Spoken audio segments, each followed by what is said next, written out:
तर माझ्या आयडीवर तुम्ही आमच्या गावच्या कावड यात्रेचे व्हिडिओ पाहिलेच असतील.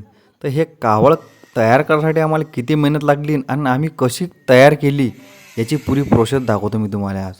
तर जसं की तुम्हाला माहीतच असेल, तुमच्या भावानं केला आहे वेल्डर ट्रेड आणि त्या वेल्डर ट्रेडचा आज मला पुरेपूर फायदा होऊन राहिला. पण वेल्डिंगमध्ये अक्षाचा सिंहाचा वाटा आहे एवढं मात्र खरं. वेल्डिंग मारून मी घरी गेलो तर याने रातभरातून कावड बांधून तयारी केली हो.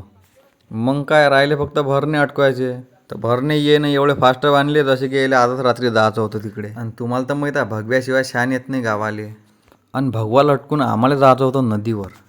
आणि फुल जोशमध्ये पोट्ट्यानं कावड टाकली टालीत, कारण हे कावड घेऊन जायचं होतं आम्हाला कोल्हापूरले नदीवर कोटेश्वरले. तिथं महाकालचं संस्थान आहे. तर कावड झाली आपली टालीवर बांधून रेडी. तर आता म्हटलं थोडा डीजेचा मायना घ्याव. तर मायना गायचा घे ना.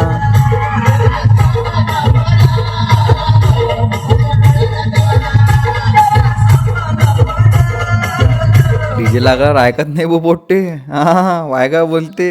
आमच्या गावाची एक खासियत आहे भाऊ, आमच्या गावात जाती धर्माचा विषय नाही आहे.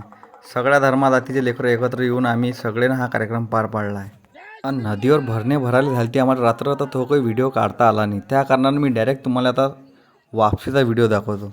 आणि जसं की आमच्या महाकालला भूक लागली होती आणि 2 शेव पण एक जाम दाबून महाकाल झाले टनाटन. आणि मग काही दिवसभर महाकालनं गोष्ट नाही घेतली हो भाऊ.